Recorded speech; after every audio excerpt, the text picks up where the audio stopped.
Hi, thank you for joining. If this is your first time here, my name is Rachel, and I'm going to be talking to you all day about the differences between a dairy cow and a dairy goat.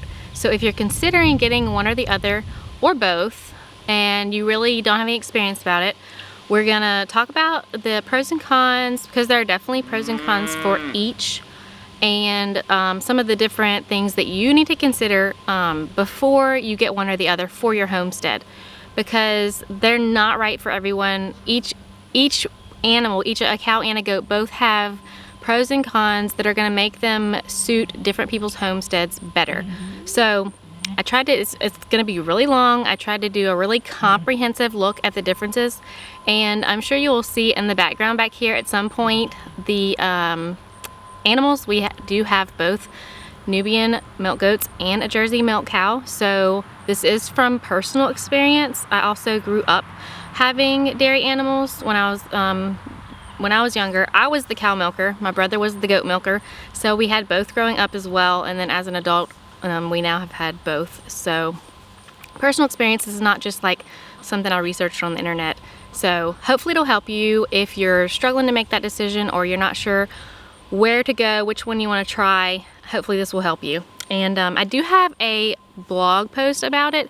If you like to read things or you want to show it to somebody, I'll put the link in the description box below. So let's jump right in. One of the most noticeable difference is obviously going to be the space requirement, because a cow is a lot bigger than a goat. Even if you have a small cow, it's still a lot bigger than goats. So a cow typically, now it depends on your pasture and there's a lot of factors that go into it, but typically a cow is going to need about 2 acres, and that depends on whether they have calves, whether you want to feed them, how your grass is, what your pasture consists of, like if it's mostly trees, if it's mostly grass. So there are going to be some factors in there that will determine, but in general about 2 acres. Now, if you're somewhere like the desert, it's obviously going to take way more than that per cow. But in general, it's about 2 acres. A goat, on the other hand, especially if you have small goats, you can keep, 2 or 3 or even more goats in the space that you need for 1 cow. Now, a cow, a lot of times you can get away with keeping 1 cow, and they're not so much herd oriented that they have to be with another one. Goats, on the other hand, do not like being alone. You really need to have more than one. So the space requirement might kind of even out a little bit due to the fact that you need more goats than you do, like you can get away with just a cow. So, but that is a big consideration. So that's one, is the space requirements. So second thing is the initial cost investment, because around our area, a really good dairy goat is gonna run you about $200, between $200 and $300, depending on if they come with a kid or not, if they're fresh in milk, or if they have never been bred. There are different factors, but about $200 to $300 for a good dairy breed goat. A cow, on the other hand, in our area, you're looking at anywhere from like $1,500 to $2,500 for a good milk cow. And also, same thing, it's going to depend on whether she's in milk now, whether she comes with a calf. There are always going to be factors that are going to influence that, but it's a big difference in the initial cost investment. So if you're not ready to jump in with a $2,000 cow, a $200 goat might sound a whole lot better to you. So that's a big difference too. Another big difference between a cow and a goat is their grazing preferences. Cows like grass. They will go in the woods and they will eat like brush and stuff like that, but typically they're going to go for the grass first. They're grazers. They like grass. Goats, on the other hand, are browsers. They like underbrush and bushes and all that kind of stuff. So they love the woods. And you can see we have a lot of woods over here. Our pasture is actually mostly woods, and we don't have as much grass, so it's better for the goats. We do have a cow in there, and we don't have enough grass in the pasture, so we end up rotating her actually into the yard, which it works fine for us because our whole property is fenced. But that being said, you need to look at your pasture and consider what you have available, and if you want to spend a lot of money supplementing that, because goats are going to prefer brush, cows are going to prefer grass. Goats will eat grass. They like grass too. So you're more flexible with a goat than a cow a little bit.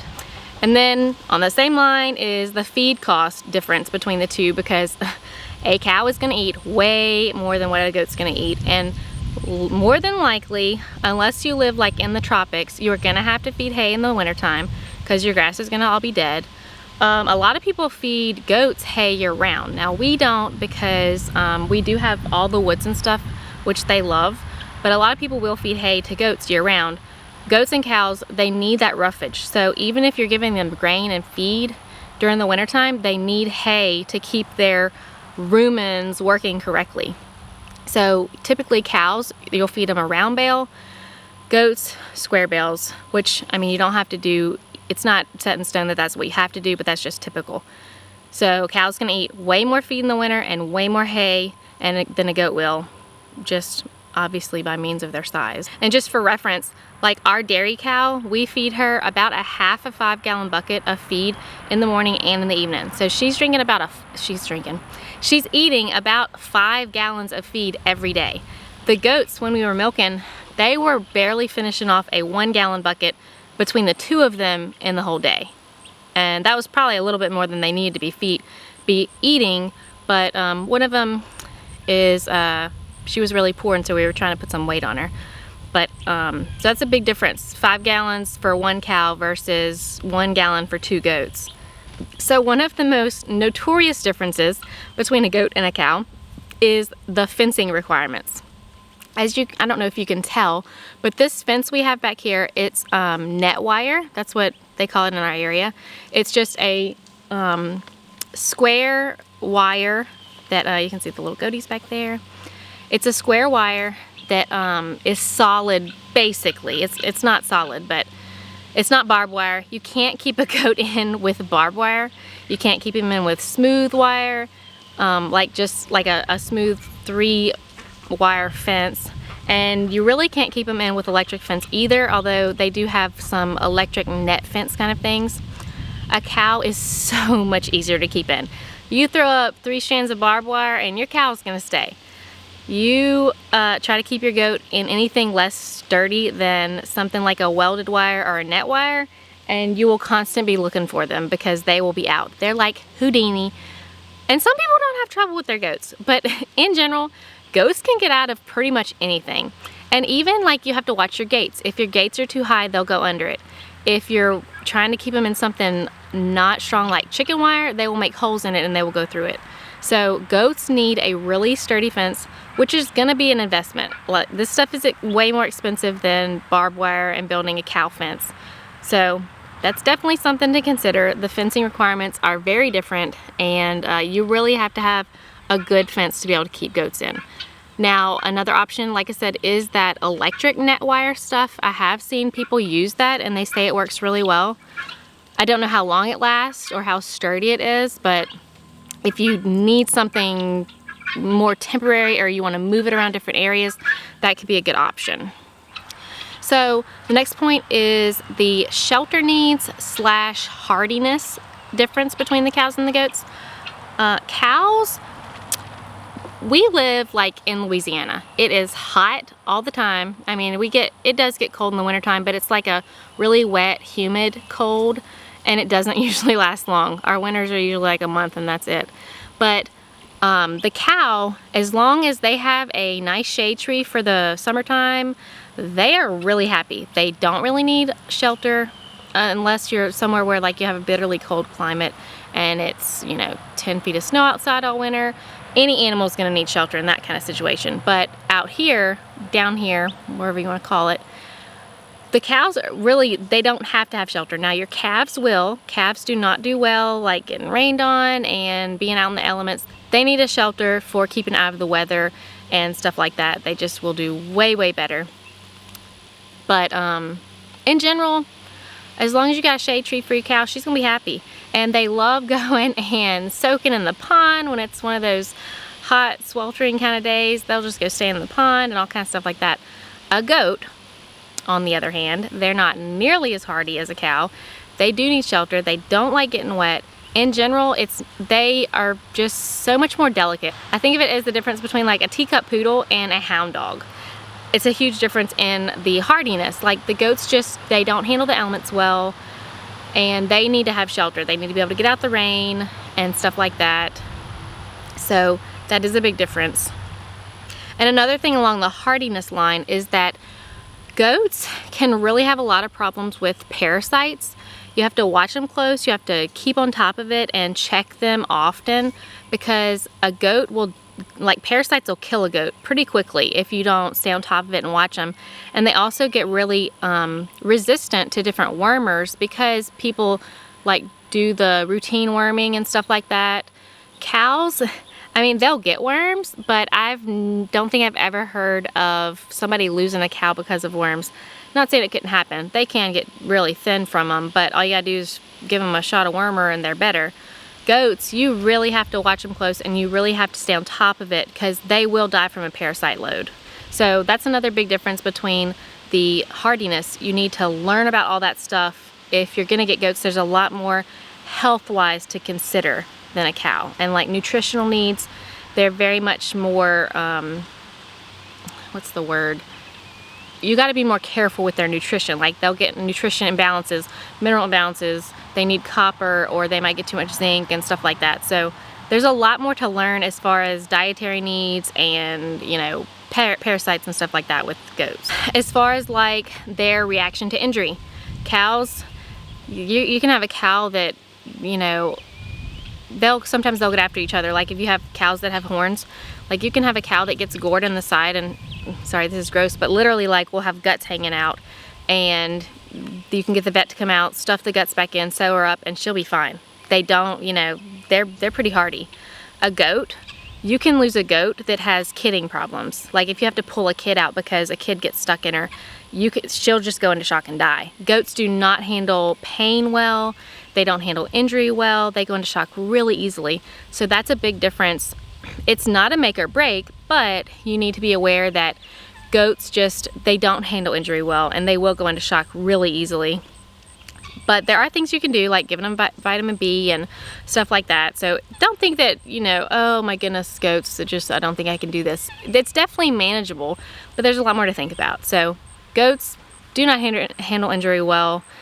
Cows, I mean, you can think they're fixing to die and they'll come pull through it. So as far as like vet and emergency care for large animals, most vets will come out and do a farm call. Depending on where you're located, that's actually getting a lot harder to find, because in our area, a lot of the vets are not even caring for large animals anymore. They're discontinuing that part of their service, and they're just doing dogs and cats and small animals, which is really, really disappointing and aggravating. And they're doing that because less and less people have cows and horses and all that kind of stuff. And so that's not where the money is, which is why it's disappointing, because they're not really there to help people. They're there to, you know, just make money, which, I mean, it's a business, I understand. But you're gonna have to think about that. You need to try to find a vet in your area that will either come out and do a farm call if you have a problem, or that you can load your animal up and take to, which leads to the next point of transportation. A goat is gonna be way easier to transport than a cow, obviously. For a goat, you can make a small kind of cage to throw in the back of your pickup truck. In a pinch, you could throw them in the back of a SUV or a van, or even in the back seat of your car. I mean, if you absolutely had to, you could throw them in your car. A cow, you're gonna need a trailer, because you can't put a cow in the back of your SUV or in the back seat of your car. You're gonna have to have a trailer, or you're gonna have to have somebody who can borrow a trailer from, in order if you need to take your cow to the vet or something like that, a transportation need. So next point is the temperament and friendliness comparison of the two. In general, it depends on how they're raised, of course. There are always going to be variables, but a goat, from my experience, goats are much more like, they're like big dogs. They love to be scratched and they love to be petted, and they're very much more social animals. A cow is usually more standoffish. Now, if you have one that was really fooled with a lot and bottle raised and stuff, I'm not saying they won't be like that, because we actually have a bull here right now at our house that it's my dad's bull that a friend of ours raised, and it is like a dog. I go out on my carport and you look up and he's he's right there, standing 2 feet away from you, wanting to know what you're doing and just be close to you, because he was bottle raised and, you know, fooled with a lot. So not saying that a cow can't be like that, but in general, cows are just kind of more loners, and they'll go do their own thing, they'll go eat. And goats, they'll hear your voice and come running because they want to see you and be petted and rubbed and stuff like that. So as far as like friendliness and temperament, that's a big difference. But cows, I mean, they're typically a dairy cow that you're gonna get is gonna be very gentle and mild-mannered. At least that's what you're looking for. So as far as on like the manageability and intimidation factor, goats are much less intimidating for a beginner because they're smaller. So you feel like you have more control over them, even if you don't. You feel like you do. I kind of, honestly, let me see, how do I say this? Even though it seems like they're more manageable and less intimidating, I personally kind of feel better about the cow than I do the goat. And I'll tell you why. I have a 2-year-old, and she, so, you know, comes out when I have to do chores. She comes out with me to do chores. And the 2-year-old, I don't really worry about her around our Jersey milk cow, because the cow, if she walked like right behind the cow would just look at her like, what are you doing? You know, she wouldn't do anything. She's not gonna kick her. She's not gonna headbutt her. She's not gonna run her over. The goats, on the other hand, they have a lot more attitude, I think, in general. Like, I'm not saying you're not gonna have a cow that doesn't have attitude, but the goats, there have been multiple times where she's been in there with me with the goats, and the goats have headbutted her and knocked her down, or they just move much more quickly and push her and she falls over. So I don't worry about her as much around the cow as I do around the goats, because they just are not so slow and, you know, all that kind of stuff. I don't know if that makes sense, but that's just how it is for us. But just like anything else, you're gonna have, you know, you'll have a sweet-mannered cow, and you'll have a horrible cow that is not sweet-mannered and you would not want your grandmother to be around. And then you'll have, you know, sweet-mannered goats, and then you'll have goats that have major attitudes and headbutt you every time you go in the pen with them. So you can have both. It's not gonna be guaranteed that your cow's gonna be docile and your goat's gonna be crazy. Not that our goats are crazy, anyway. If you're going to look at one and thinking about buying one, it's really important to observe them and try to know what their temperament is before you bring them home, because after the fact, you're stuck with them. So make sure you know what you're getting. So another difference between the two is the ease of milking and how long it takes to milk. So a cow's bag and udder is firm and sometimes almost hard. It's much more firm. A goat's udder and teats are just like buttery soft and smooth. So a cow, just by default, is much more difficult to milk because of how firm their bag is and their teats are. Goats, they're so soft and easy, but you're also getting a lot more milk with a cow, so it's going to take a lot longer than a goat. I mean, a goat, you can go out and milk them in 5 or 10 minutes. The cow, now my brother, somehow he's a speed milker and he can get over a gallon in 15 minutes. Our cow is not that forthcoming with her milk. It takes quite a bit longer, but a goat is a lot easier to milk as far as her bag. That being said, goats can kick really, really fast and put their foot in your bucket before you even know what's going on. A cow, typically you have a little bit more warning because she's gonna shift her weight and they're just slower moving than a goat. The caveat here is that some goats have really, really tiny teats that are like pencils, and you have to milk them with 1 finger. So that is not necessarily easier. That's not easy. It makes your hand cramp so quick. So that is the one caveat of what I consider goats being easier to milk than cows. And I mentioned it just now with the ease of milking. A cow is gonna give a lot more milk than a goat. With a cow, no calves on them, like just milking the cow, I mean, you can expect to get 6 to 8 gallons of milk or more a day, depending on the breed of your cow. If you have calves on them, you're gonna get less than that because the calves are gonna drink some as well. But a cow will produce a lot of milk. A goat, you know, you're looking at between a half gallon and a gallon if you have a full-size breed. If you have a smaller breed like a Nigerian dwarf or something, Is that the milk in ones? I think they are. You're gonna get a lot less. Like you might get a quart to a half a gallon, maybe. I don't even think you'll get that much, like probably a quart. So the cow, you will get much more milk than the goat. Even if you have standard sizes of, you know, even if you have a standard sized goat and a miniature cow, you're still gonna get more milk from the cow than you will from the goat. As far as the milk goes, the goat milk is naturally homogenized, which means that the cream does not separate out from the milk. So the cream stays in the milk. It's gonna be super creamy, super rich, but you'll have a hard time making something like butter, you know, skimming your cream off the top. Cow milk is not naturally homogenized, so the cream separates, and after your milk has been sitting in the refrigerator for, you know, 24 hours or so, you'll have like depending on your cow, obviously, a nice thick layer of cream that you can then skim off, and you can use it in your coffee. You can make ice cream, you can make butter, you can make cream cheese. There's endless things you can do with your cream that you have skimmed. So that is a big difference between a cow and a goat, and something to consider if you want to make a lot of your dairy products besides just drinking the milk. You can do that with a goat, but you would need to invest in a cream separator, which I haven't priced them, but I have heard that they're very expensive, so that's another thing to consider. And then you also have the taste of the milk, and then whether it's A1, A2. As far as the taste, you know, a lot of people claim that you can't tell the difference. A lot of people swear that they can tell the difference. I personally think you can tell the difference because I can. Of course, I've been drinking both my whole life, so I don't know if that makes a difference or not. But you can have goat milk that tastes amazing, and I think a lot of it has to do with how you handle the milk and the nutrients that your goat is getting. If you're not giving them like a balanced nutrients, then your milk is not going to taste good. If you keep a buck with them, that will alter the flavor of your milk and make it nasty. If what you're thinking about goat milk is that all you've ever had, like if you've tried store-bought goat milk and you think that's an accurate representation of what goat milk tastes like, it is not. I've honestly never tried it, but I have heard so many horrible things about how awful store-bought goat milk is.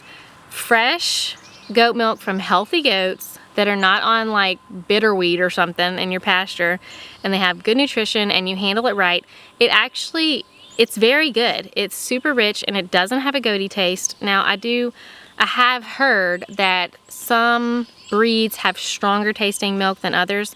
Nubian milk is known to be one of the sweeter milks, so it doesn't have like a strong goaty taste in general. So you can have really yummy, tasty, or not tasteless goat milk. And of course, fresh cow milk is amazing. If you've never tried it, you are totally missing out. It will totally ruin you on that store-bought white water that they sell, claiming it's milk. It is so delicious. If you've never tried fresh cow milk, you are in for a major treat. But my recommendation would be, whatever you're thinking about getting, whether it be a cow or a goat, and not so much with the cow, but with the goats, whatever specific breed you're thinking about getting, I would really try hard to find someone who has that breed and go see if you can drink some of the milk, because goats more than cow, I think people are more turned off by certain flavors of goat milk. And you know, it does taste different breed to breed, so you really do need to make sure before you take that leap and make that investment that you're gonna like the milk. So that would be my recommendation, would be to try to find somebody who has fresh milk that you can go try and make sure you're gonna like it. I personally think there's nothing better than fresh squeezed raw cow milk. And then too, another thing to consider is goat milk is always, like by default, A2. And what that means is A2 milk supposedly is easier to digest because it only has the A2 beta-casein protein. Now, you know, if you go looking for studies, you really won't find a whole lot. A lot of it is just anecdotal kind of things, but I think it makes a difference. I think that, you know, people who have problems with dairy, a lot of times they can handle raw milk because it hasn't been pasteurized and it has all of the good enzymes in it that is supposed to be in milk. and B, A2A2 milk because of the difference in the beta-casein protein. So research that. Cows can be either A1, A1A2, or A2A2. Goats are always A2A2. So that makes a difference to a lot of people. Another thing to compare between the cows and the goats is the gestation length and the number of babies they typically have. A cow gestation length is 9 months, and they typically have one calf at a time. They can have twins, but it's not nearly as common. A goat gestation period is 5 months, and they rarely have single births. They typically have twins or triplets or even quadruplets, but twins and triplets are the most common. A lot of times if it's a single birth, it can either be like a first time kidder or an older goat. They'll kind of go back to having single births, but single births, typical for a cow, takes them 9 months to have it. Multiple births for a goat takes them 5 months. So you can very quickly end up being the crazy goat lady if you're not being careful with your herd management and getting rid of those babies. You'll turn into the crazy goat lady or man. Rebreeding is something to think about as well, because for rebreeding your cow, like I said, we have a bull here now that we borrowed from my dad to breed our milk cow. So it's a little late, but this will put her, I think I figured up June if she bred when we got the bull, which was maybe Wednesday, like a few days ago. If she bred then, which she looked like she did, if she took, she'll have her calf, I think I figured it was in June, which is late, but it'll work for us because we just want to milk her.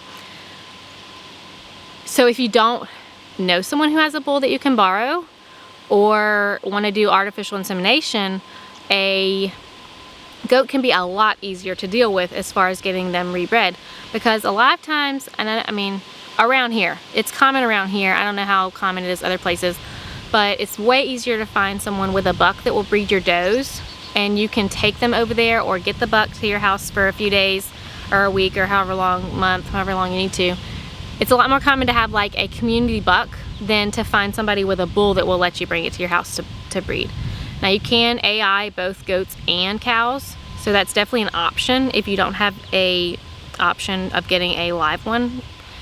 And it might be a lot easier for some people, but you will have to pay like the vet to come out or a technician to come out and do that, and you'll have to also buy the straws of semen to AI your animals with.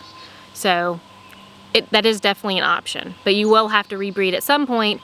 You know, typically people will milk a cow and breed them like every year or every year and a half or something like that. Goats, you can milk them longer, and obviously it doesn't take them as long to have babies, so that's a difference too. So the last thing I want to discuss is with a cow, it is very easy to kind of multitask, dual purpose. You can raise the babies that your calf has and fill up your freezer with fresh, delicious beef that you know where it came from, you know it's in it, and yeah, keep your freezer full with fresh beef because you can raise those calves. And like we do calf sharing. If you're interested in learning about that, I'll put a link for it in the description below and a card on the side that you can look at, where we actually get an extra calf and put on our cow. So we have 2 calves on our cow while we're milking her. So we're getting milk and we're raising 2 freezer calves at the same time. So we get milk and beef. Now you can also raise your goat babies for meat, but we talked about that, and it would be really hard for me because goats just seem so much more like pets to me. They're so much more personable, and it would be a lot harder for me to butcher the goats than it would to get the calf butchered. Not that you can't do it, but that is definitely a benefit for either, depending on what your goals are for your homestead. So bottom line, there are pros and cons to both, and you just really need to weigh your options and, you know, really think about your homestead, your goals, and what's going to work best for you. And it might be starting out with goats and then later getting a cow. It might be jumping straight into a cow because that's what's going to work best for you. And if you're worried about the whole like having to milk twice a day, every day, and being chained to your homestead, do go check out my calf sharing video, because I honestly a lot of times feel like a cow is much more flexible in that area, because you can do those calves on them, and then you don't have to milk every day. You don't have to milk twice a day. You can get them to where you can turn your calves out with them if you want to go on vacation, which we are going to be doing here shortly. So we have our cow in milk, and we're going to be able to go on vacation without having to worry about somebody coming to milk her. So check out my calf sharing video. I will link it, because it really makes having a milk cow so much easier, and in some ways I think easier than goats. So bottom line though, you know, just weigh which one is going to be best for you. Do as much research as you can. If you don't have experience with either, really try to research and learn as much as you can, so that you'll be prepared for whatever situation comes up. Not that can come up, that will come up, because they will come up. Stuff is going to happen. When you have animals, stuff is going to happen. So just try to be as prepared as you can. And you know, if you have any comments or questions, leave them below. I'll do my best to answer. You know, it's fun. It's definitely a learning experience, but it's very rewarding when you can go out there and you can milk your animal and get fresh, raw, healthy milk for your family. It's extremely rewarding, and it is worth all the headache and the hard work and the, you know, everything else. It's worth it. So let me know in the comments below, what are you? Are you team goat? Are you team cow? Are you not sure? Or are you both? I want to know. I am team cow. I love the goats. They're so sweet, but if I had to pick one or the other, I would definitely pick the cow, because cow milk is my favorite. So let me know. What are you? Team cow? Team goat? So I hope you enjoyed this. If you found it helpful, please give it a thumbs up, and consider subscribing to my channel. I appreciate it so much when you subscribe, because that does show tell YouTube with those crazy algorithms to show my videos to other people, and it really helps me grow. It's a quick, easy, and free way that you can help support someone with a YouTube channel. So thank you so much for helping in that way, and I hope to see you in the next video. Thanks for joining. Bye.